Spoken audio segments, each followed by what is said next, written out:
Hello, dear friends. We meet again Sunday, 4th of August, to talk about something quite important for me, which is sound. I'm just going to switch off my phone so anybody who needs to contact me to access, I'm going to switch it off for the moment. Put it on flight mode. So today we're going to talk about something very important, something very close to my heart, something very, very important that I was born with. Thank you, Liga and Orla. Hi. It's about sound and sound healing and how sound can heal us. I can say I was born with sound. It was kind of my path since I arrived in this earth. Even my mother, God bless her, she's now in the heavens, or she's transmuted to another body, told me that when I was a kid I used to chant harmonics. And I said to her, how did you know that I was chanting harmonics? She said that she actually was a piano teacher, so she knew very well about sound. And I would have been around 14 days and started making some weird sounds from my mouth that sounded like harmonics to her.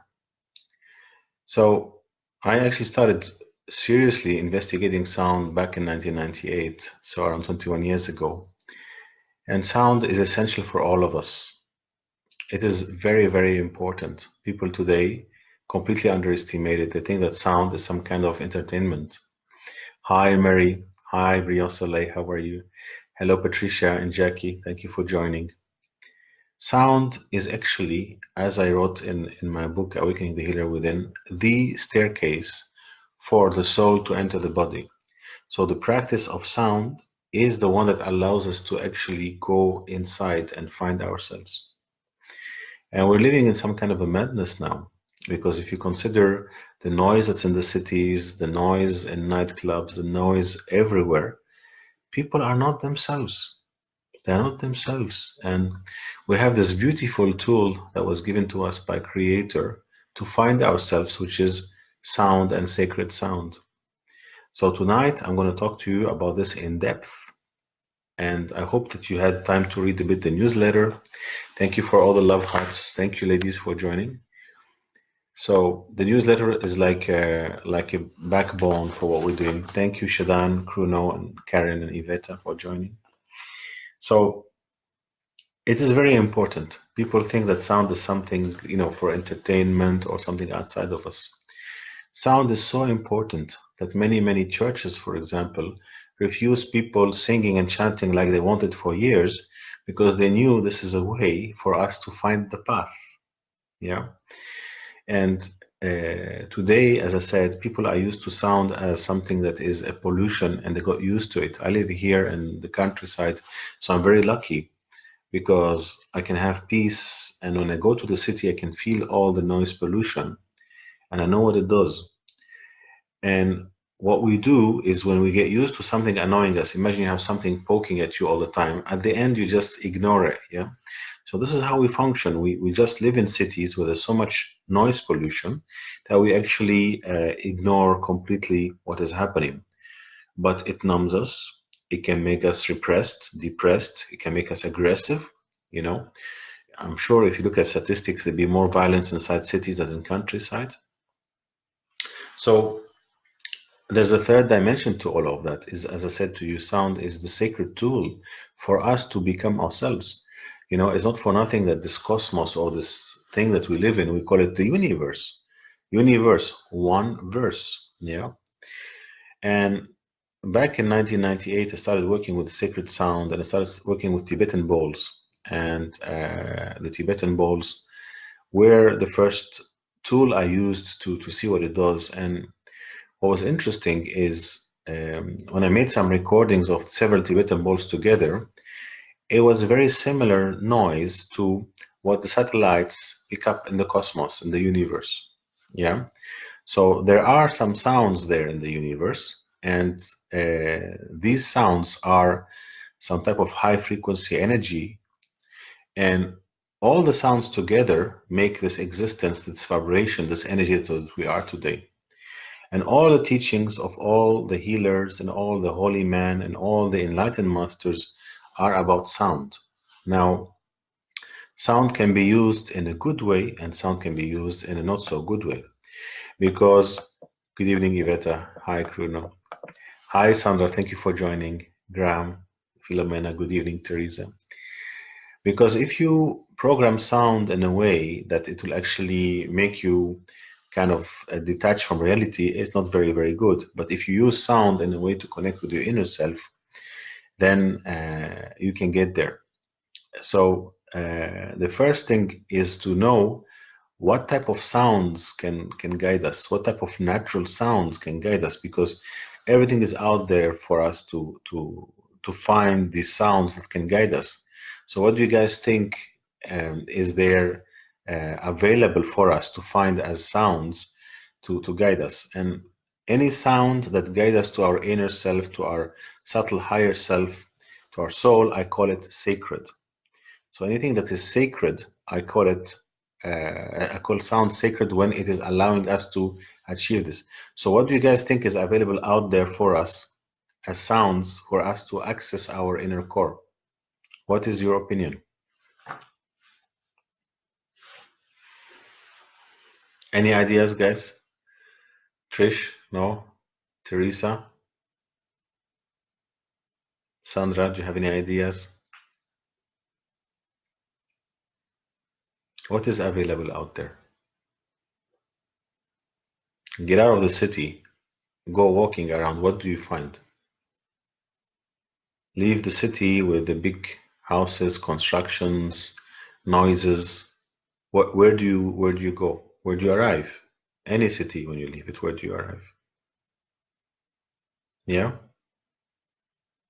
Where do you go? Hi Maya, thank you for joining. Where do you go when you leave a city? What is outside the city? Orla says sea, nature, wind, nature. Yes. Nature is actually extremely healing to hear birds early in the morning. When I get up in the morning at 5 in the morning, I can hear the birds singing and it puts my heart in peace. So the natural sounds available in nature are programmed to actually bring us back to who we are. Yeah. So natural sounds are sacred. Yeah. Another story I'll tell you. Okay. I have lots of examples in my book, but there's one example that you can go and find yourself. You can Google it, so on. It's a story of a French doctor called Dr. Tomatis.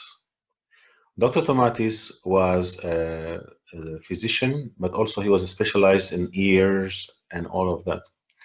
And he was passing by some Benedictine abbey in France in the 1960s. And all the monks were suddenly very lethargic and tired and without energy. So he was asked to see if he can do something for these monks. And he checked all the foods, he checked all the diet, all what they were doing, and he could not find what is the source of this collapse in their health and their energy. Till he discovered that there was a new abbot that had come a month before, and this abbot had cancelled the regular Gregorian chants that these monks were performing. These monks were performing on a daily basis many, many Gregorian chants, and these chants were doing what? They were making them to be strong. So Dr. Tomatis decided to ask the abbot if it's okay to reinstate those chants. They reinstated the chants, and within a few days, they started feeling that there's a change within the monks. And within a few months' time, most of the monks had recovered their energy and their ability. Wow, isn't it massive? You would think that this is a doctor and he discovered that, so everybody should be doing it or using it. No, no. Medicine just looked at it as something interesting. So they call it the Tomatis effect. So it's just some effect that's out there.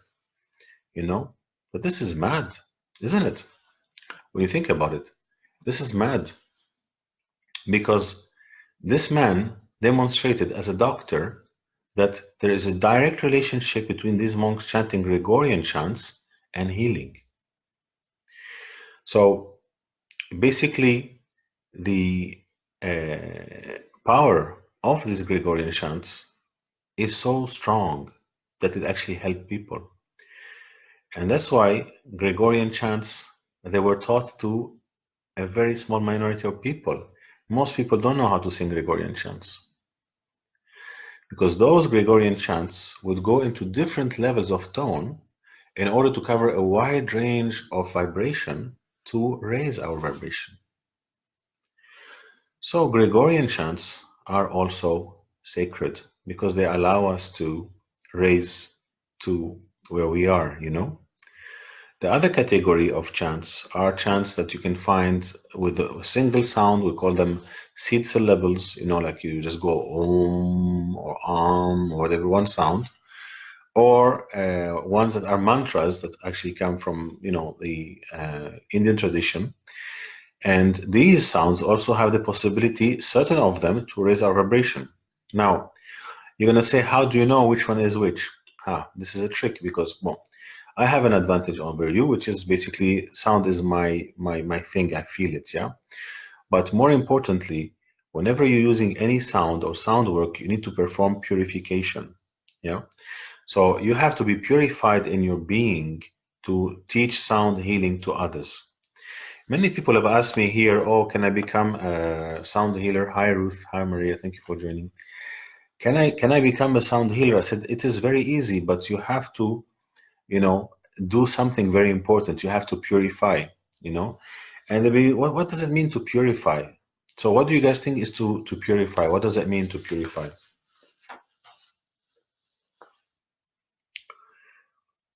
What does purification mean?